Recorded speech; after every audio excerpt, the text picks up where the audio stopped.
The last 48 hours have been very interesting. We've been behind the scenes with Lotto Dstny in the immediate build-up to the first cycling monument of the year, Milan-San Remo. We've been talking to riders, staff, team personnel about how the team prepares for an epic event like this.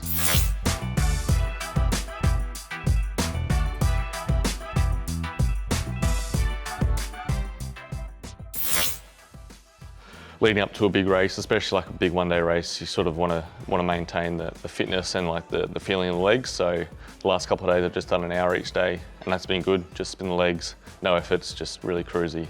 And especially for a race as long as this, it's really crucial to be as fresh as possible. Most of the time they do the last long run or last long ride or last difficult ride with some intensity. I would say the Wednesday if the race is on the Sunday, and from there they just take rest, and on the Friday or the day before the race they go a little bit in the intensity, short one but quite intense, and then normally they're supposed to be ready. So it's a really short tapering, but it's how it's supposed to be. In an ideal world, you would travel like 2 days before, so you get your travel done, then you can relax, have dinner the night before, then do a pre-race the day before the race, just chill out completely, get a massage and that sort of stuff, and then start racing. But sometimes it's not like that with flights and all this sort of stuff in Europe, and also schedules and programs changing. So a lot of the time for a one-day, like a small one-day race, you just fly in the night before or the afternoon before or something. But for a bigger race, maybe a couple of days before. For a big race like this, you just want to relax as much as you can. I mean, there's no point stressing about the training you have or haven't done, so just got to put the feet up and just rest and freshen up as much as possible, really. I would say that the most important before a race, it's the carb-loading. So they have to just eat more. It's not like they eat just the day before, but the carb-loading, it's more the 48 hours, 72 hours before the race. They just eat a little bit more of pasta, rice on every meal.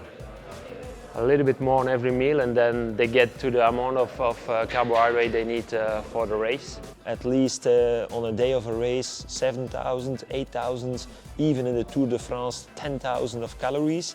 So the benefit is that they has already take 1-2 days before a higher amount of carbohydrates.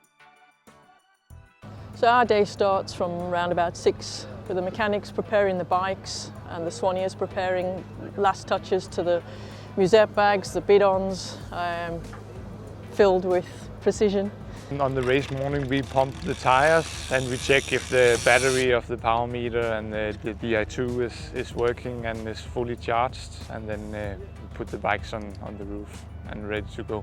We have measurements for all the riders, how the bikes are set up, like in every angle and every millimeter, so we can go in and check if something moved, and then we also mark like the seat post so we can check it during the race or before the race if it's the same.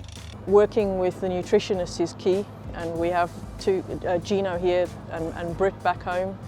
Their nutrition strategy is planned weeks and weeks in advance to the race and on the day particularly, and they'll adjust that to the temperature, the weather temperature, what the weather's going to be doing, what the riders' needs and wants are, requirements in terms of body composition, salt requirements, and that's all down to you guys working with you closely and making sure that the guys' nutritional needs on the day are individually tailored for their specific needs. So what you see in the first car is exactly what you get in the second car. That goes from nutrition perspective, bike perspective, as well as the riders' second wet weather bags or second bags should they need clothing.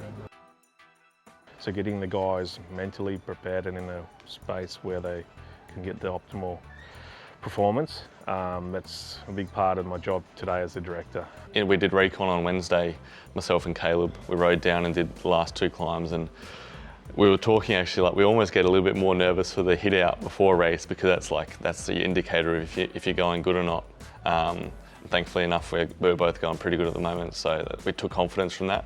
The pressure is coming more and more, and there are riders who can handle it better than some others. But I would say that in general you need this this feeling, you need this positive stress to get ready for the race. Because if you don't feel anything, then yeah, it's because you're not in the race and you're not ready for that race.